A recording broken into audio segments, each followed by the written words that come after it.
పిఠాపురం మాజీ MLA వర్మకు TDP అధినేత Chandrababu phone చేశారు. పిఠాపురంలో జరిగిన పరిణామాలపై తొందరపడి ఎలాంటి నిర్ణయం తీసుకోవద్దని, విజయవాడ రావాలని కోరారు. తనకు చాలా అన్యాయం జరిగిందని చంద్రబాబుకు చెప్పిన వర్మ, తన కార్యకర్తలు అందరూ రేపు సమావేశం నిర్వహిస్తున్నారని అన్నారు. కార్యకర్తల నిర్ణయం ప్రకారమే ముందుకు వెళ్తానని స్పష్టం చేశారు వర్మ.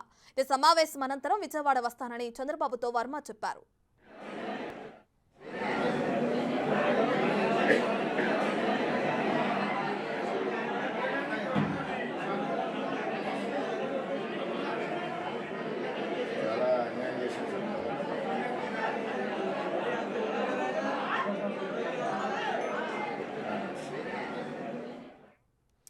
పిఠాపురం మాజీ ఎమ్మెల్యే వర్మకు టీడీపీ అధినేత చంద్రబాబు ఫోన్ చేశారు. పిఠాపురంలో జరిగిన పరిణామాలపై తొందరపడి ఎలాంటి నిర్ణయం తీసుకోవద్దని, విజయవాడ రావాలని కోరారు. తనకు చాలా అన్యాయం జరిగిందని చంద్రబాబుకు చెప్పిన వర్మ, తన కార్యకర్తలు అందరూ రేపు సమావేశం నిర్వహిస్తున్నారని అన్నారు. కార్యకర్తల నిర్ణయం ప్రకారమే ముందుకు వెళ్తానని స్పష్టం చేశారు వర్మ. ఈ సమావేశం అనంతరం విజయవాడ వస్తానని చంద్రబాబుతో వర్మ చెప్పారు.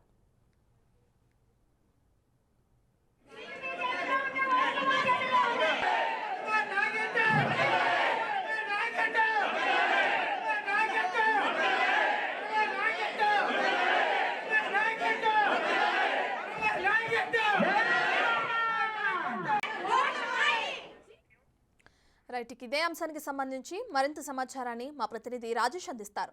So Rajesh, Pithapuram MLA ticket ఇప్పుడు ఆందోళనకరంగా మారుతుంది. ఇటు మాజీ ఎమ్మెల్యే వర్మకి టికెట్ కేటాయిస్తారు అని చెప్పి అక్కడున్న క్యాడర్ మొత్తం అనుకున్నారు. కానీ అక్కడ జనసేన తరపు నుంచి పవన్ కళ్యాణ్ పోటీ చేయడం కూడా మనం చూస్తూనే ఉన్నాం. అయితే దీనికి సంబంధించి వర్మకి ఫోన్ కాల్ రావడం కూడా ఇప్పుడు ఒక కొత్త పరిణామాలకి దారితీస్తుంది. ఓవరాల్గా దీనికి సంబంధించిన అప్డేట్స్ ఏంటి రాజేష్?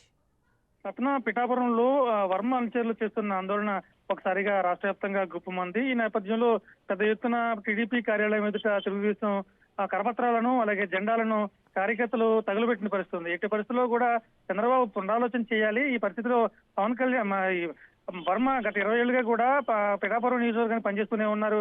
ఆయన్ని ఈ పరిస్థితుల్లో ఈ పొత్తుల్లో భాగంగా ఆయన్ని తప్పించి పవన్ కళ్యాణ్ పెట్టడం సమంజసం కాదంటూ ఆగ్రహం వ్యక్తం చేసిన నేపథ్యంలో కొద్దిసేపటి క్రితం చంద్రబాబు వర్మకు ఫోన్ లో మాట్లాడారు. అది మాట్లాడిన తర్వాత, మీరు ఎటువంటి తొందరపాటు నిర్ణయం తీసుకోవద్దు, మీరు తొందరలోనే హైదరాబాద్ రండి, మీతో మాట్లాడతాను, మాట్లాడిన తర్వాత మళ్ళీ ఒకసారి చర్చించిన తర్వాత మీకు నిర్ణయం చెప్పారు. కానీ ప్రస్తుతానికి మాత్రం అంటే ఆయన మీకు పార్టీలో సంస్థ స్థానం కల్పిస్తానని చెప్పినట్లుగా తెలుస్తోంది. ఏది ఏమన్నా కానీ చంద్రబాబు ఫోన్ కాల్ తో ఒకసారిగా వర్మ అనుచరవర్గం కూడా కాస్త సొద్దుముడిగిందని చెప్పాలి. ఇది ఏమైనా మరోసారి చంద్రబాబుతో మాట్లాడిన తర్వాత రేపు మధ్యాహ్నం మళ్ళీ ఒకసారి మీడియా ముందుకు వస్తారని చెప్పి వర్మ చెప్తున్నారు. రత్న, రైట్ రాజేష్, అయితే కార్యకర్తల సమావేశం ఉంది. సమావేశం తర్వాత ఆ నిర్ణయం ప్రకారమే ముందుకు వెళ్తానని కూడా అటు వర్మ స్పష్టం చేసినట్లు కూడా తెలుస్తుంది. అంటే ఏ విధమైన నిర్ణయం తీసుకోబోతున్నారు? రేపు చంద్రబాబు చెప్పే ఆన్సర్ని బట్టే వర్మ డిసిషన్ ఉండబోతుందంటారా? లేదంటే కార్యకర్తలు ఏ విధంగా చెప్తే ఆ విధంగా తను ముందుకు వెళ్లే అవకాశం కనిపిస్తుందంటారా? ఈ విషయంపై ఇప్పుడే కొద్దిసేపు క్రితమే ఆయనతో మనం ఫేస్ టు ఫేస్ మాట్లాడాము. కార్యకర్తలు తీసుకునే నిర్ణయం ప్రకారం మీరు ముందుకు వెళ్తారా అంటే 20 ఏళ్లుగా నాతో పాటు వాళ్ళు కష్టపడ్డారు, వాళ్ళ అసంతృప్తిలో అర్థం ఉంది. సో వాళ్ళ వాదన కూడా మనం పరిగణనలో తీసుకోవాలి. కానీ కార్యకర్తలను సంయమనం పాటించమని చెప్తూనే ఉన్నాను. ప్రస్తుతానికి మాత్రం రేపు కార్యకర్తలు సమావేశం ఏర్పాటు చేస్తున్నారు. ఆ సమావేశంలో వాళ్ళు తీసుకునే నిర్ణయం ఏంటో తెలుసుకుని ఆ తర్వాత మాట్లాడతాను. ప్రస్తుతం ఈ విషయంపై మాత్రం ఏమీ మాట్లాడలేని పరిస్థితిలో ఉన్నానని చెప్పి వర్మ చాలా స్పష్టంగా చెప్పిన పరిస్థితి ఉంది. రత్న, రైట్ రాజేష్, అయితే ఇప్పటికే టీడీపీ జనసేన పొత్తులో భాగంగా అక్కడ టికెట్ ని జనసేన నేత పవన్ కళ్యాణ్ కి కేటాయించడం, ఆయన అక్కడి నుంచి పోటీ చేస్తానని చెప్పడం కూడా మనం చూస్తూనే ఉన్నాం. అయితే ఒకవేళ రేపొద్దున ఈ సమావేశం చర్చలు అనంతరం పవన్ కళ్యాణే ఖచ్చితంగా పిఠాపురం నుంచి పోటీ చేస్తే అక్కడున్న క్యాడర్ మొత్తం ఆయనకి సపోర్ట్ చేసే పరిస్థితులు ఏమైనా కనిపిస్తున్నాయి అంటారా? ఖచ్చితంగా. అంటే ప్రస్తుతం సీటు ఆశించిన వ్యక్తి ఒకసారిగా సీటు లేదంటే కాస్త నిరాశ నిస్పృహలో గురైన పరిస్థితి ఉంటుంది. గత 2-3 నెలలుగా కూడా ఆయనకు సీటు లేదనే విషయం ఇండైరెక్ట్ గా చెప్పిన పరిస్థితి ఉంది. అందులో భాగంగానే వర్మ 2-3 సార్లు ఈ పిఠాపురం కార్యకర్తలతో సమావేశాలు ఏర్పాటు చేసుకోవడం, అందరూ సమయం పాటించండి, సీటు మనకే ఉంటుందని చెప్పి కార్యకర్తలకు ధైర్యం చెప్పే పరిస్థితి ఉంది. ప్రస్తుతానికి మాత్రం ఈ రోజు ఉన్న ఆవేశకాలు చూసుకుంటే ఒక 2 రోజులు పోతే పరిస్థితి సర్దుమణిన తర్వాత అనుచర వర్గం కూడా ప్రస్తుతం ఉన్న రాష్ట్ర పరిస్థితులు, పార్టీ అవసరాలు, పార్టీ నిర్ణయాలు మేరకు పొత్తుల్లో భాగంగా కొన్ని చోట్ల వదులుకోవాల్సి ఉంటుంది, కొన్ని చోట్ల పట్టుకోవాల్సి ఉంటుంది. ఈ నేపథ్యంలో పొత్తు ధర్మం ప్రకారం మనం ముందుకెళ్లాల్సి ఉంటుందని చెప్పి వర్మ చెప్తున్నారు. ఒకవేళ అదే జరిగితే కనుక వర్మ కేడర్ ను సంపాదించుకునే బాధ్యత వర్మ మీదే ఉంటుంది. ఇప్పటికే జనసేన కేడర్ అంతా కూడా సంబరాలు జరుపుకున్న పరిస్థితి ఉంది.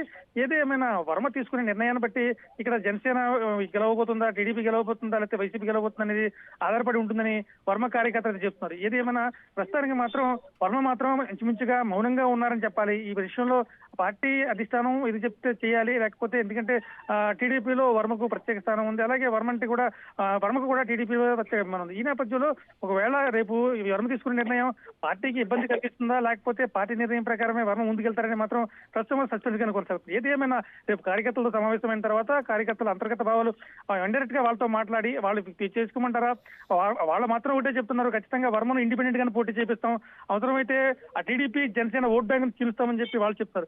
అయితే మరోవైపు వర్మ మాత్రం సంయమనం పాటించండి, చంద్రబాబు నాతో ఇప్పుడే మాట్లాడారు, మరోసారి నన్ను హైదరాబాద్ రమ్మన్నారు, మాట్లాడిన తర్వాత ఆయన నిర్ణయం ప్రకారం ఆయన ఏమంటారో తెలుసుకున్న తర్వాత అప్పుడు మనం నిర్ణయం తీసుకున్నాం, అప్పుడు దాకా మాత్రం ఎటువంటి ఆందోళన చేయొద్దు, నిరసనలు వ్యక్తపరచొద్దు, అలాగే పవన్ కళ్యాణ్ కానీ చంద్రబాబు కానీ ఎటువంటి విమర్శలు చేయకండి అని చెప్పి చాలా స్పష్టంగా చెప్పిన పరిస్థితి ఉంది. రైట్ రాజేష్, ఒకవేళ అంటే ఇప్పుడు మీరు చెప్పిన దాని ప్రకారం చూసుకుంటే వర్మకి ఇక్కడ పిఠాపురం కాకుండా వేరే నియోజకవర్గంలో ఆయనకి సీటు కేటాయించి అక్కడి నుంచి పోటీ చేయమంటే ఏ నియోజకవర్గం నుంచి చంద్రబాబు ఆయనకి సీటు ఇచ్చే అవకాశం కనిపిస్తుంది? రత్న ప్రస్తుత పరిస్థితుల్లో వర్మను ఇక్కడి నుంచి తప్పించి మరో స్థానంలో పోటీ చేసే పరిస్థితి ఇక్కడ లేదు. ఆయన పోటీ చేస్తే ఇక్కడి నుంచే పోటీ చేస్తారు, అది కూడా పార్టీ మ్యాండేట్ తోనే పోటీ చేస్తారని చెప్పారు. ఒకవేళ మ్యాండేట్ ఇవ్వకపోతే ఇండిపెండెంట్ గా వెళ్తారనేది ఆయన కానీ పార్టీ పరంగా కానీ ఎటువంటి నిర్ణయం చేయలేదు. కార్యకర్తలు మాత్రం ఆయనని గెలిపించుకుంటాం, ఖచ్చితంగా ఆయన ఇండిపెండెంట్ గా వెళ్ళినా కానీ ఈ పరిస్థితుల్లో ఆయన గెలుస్తాడు, ఎందుకంటే గత 20 ఏళ్ళుగా ప్రజల్లో ఉన్నాడు, 20 ఏళ్ళ పార్టీలో ఉన్న 70 ఏళ్ల కష్టం ఆయన పిఠాపురం ప్రజలకు కలిసింది. అందరూ కూడా పిఠాపురం ప్రజలందరూ కూడా ఆయన్ని మన వర్మరా అని పిలిచేంత చనువు వర్మకుంది. ఈ నేపథ్యంలో చంద్రబాబు ఖచ్చితంగా పునరాలోచన చేయాలి, ఈ విషయంపై పవన్ కళ్యాణ్ కూడా ఈ విషయంపై జోక్యం చేసుకోవాలనేది కార్యకర్తల్లో కనిపిస్తున్న వాదన. మరోవైపు వర్మ మాత్రం ఈ విషయంపై మాత్రం ఎటువంటి చర్చ జరపలేదు. మనతో మాట్లాడినప్పుడు కూడా కాస్త సంయమనం పాటించండి, నేను ఒకసారి అధిష్టానంతో మళ్ళీ మాట్లాడతాను, ఇప్పటికే రాష్ట్ర అధ్యక్షుడు అచ్చెన్నాయుడుతో కూడా మాట్లాడాను, చూసిన తర్వాత మనం ఏ నిర్ణయం తీసుకోవాలనే దానిపై ఆధారపడి ఉంటుంది. ప్రస్తుతానికి మాత్రం అందరూ సమయం పాటించండి, ఏ నిర్ణయమైనా కానీ అది రేపు ఒకసారి మనం అందరూ కూర్చున్న తర్వాత చర్చించుకున్న తర్వాత కేడర్తో మాట్లాడిన తర్వాత అప్పుడు మాత్రమే స్పష్టమైన నిర్ణయం తీసుకున్నాం, తొందరపాటు నిర్ణయాలు వద్దని చెప్పి వర్మ అయితే చాలా సూటిగా చెప్పిన పరిస్థితి ఉంది. Ratna right, thank you Rajesh.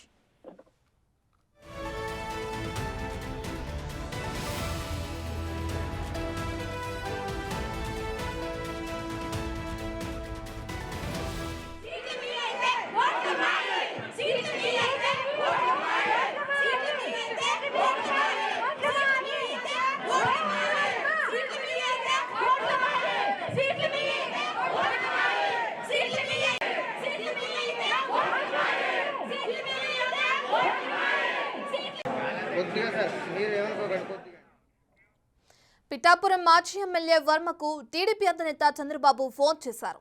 పిఠాపురంలో జరిగిన పరిణామాలపై తొందరపడి ఎలాంటి నిర్ణయం తీసుకోవద్దని, విజయవాడ రావాలని కోరారు. అయితే తనకు చాలా అన్యాయం జరిగిందని చంద్రబాబుకు వర్మ చెప్పారు.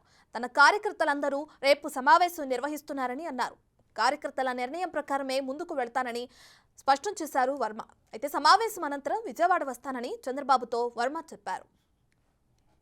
పిఠాపురం సీటు జనసేన అధినేత పవన్ కళ్యాణ్ పోటీ చేస్తున్న విషయం పిఠాపురం కార్యకర్తలు అయితే ఆగ్రహం రేపెత్తించింది. మొత్తం వర్మ గత 20 ఏళ్లుగా పనిచేస్తుంటే పార్టీ ఆయనకి ఇచ్చిన గౌరవ విధా అంటూ కార్యకర్తలు అయితే నిలదీస్తున్న పరిస్థితి ఉంది. మరోవైపు కార్యకర్తలు సమయం పట్టించాల్సి ముందుగా వర్మ కార్యకర్తలను కోరుతున్నారు. ఆయనతో మాట్లాడే ప్రయత్నం చేద్దాం. సార్ చెప్పండి, పార్టీ తీసుకున్న నిర్ణయం పట్ల మీ అభిప్రాయం ఏంటి? అభిప్రాయం ఉందండి, అభిప్రాయం లేదు, అభిప్రాయం అంతా కార్యకర్తలు చెప్తారు. కార్యకర్తలు మాత్రం మీకు చాలా ఆగ్రహం వ్యక్తం చేస్తున్నారు. మీరు సంయమనం పట్టించమని చెప్తూనే ఉన్నారు, అయినా కానీ ఆగ్రహం వ్యక్తం చేస్తున్నారు. బాధ ఉంటుంది కదా, పడిన కష్టం బాధ ఉంటుంది. నేను ఒక్కడనే కాదు కదా పడతా, వాళ్ళు కూడా రాత్రింపగలు సంవత్సరాల తరబడి ప్రజల కోసం కష్టపడ్డాం లోకల్గా, బాధ ఉంటుంది కదా. కరోనా సమయంలో కూడా ఆయన ఇంట్లో ప్రాణాలు తెగించి బయటకు వచ్చి తిరిగారు. పార్టీ అధిష్టానం ఆయనకు సముచిత స్థానం కల్పించలేదని చెప్పి కార్యకర్తలు అంటున్నారు. సరే, అవన్నీ రేపు మాట్లాడతాం. కార్యకర్తలు కూడా వర్మ గారు మేము ఏం చెప్తుంది వింటారు, ఆయన మా మనిషి అని చెప్తున్నారు. ఎవరన్నా సరే, ఏ నాయకులైనా సరే ప్రజల అభిష్టం మేరకు వెళ్ళాలి. కార్యకర్తలు నిర్ణయం మాట్లాడిన తర్వాత మీ నిర్ణయం చెప్తారని నేను రేపు మాట్లాడతాను. కార్యకర్తల అభిప్రాయం వరకు ముందుకు వెళ్తానని చెప్పి వర్మ చెప్తారు. కెమెరామెన్ రవిశంకర్తో రాజేష్, బిగ్ టీవీ, పిఠాపురం.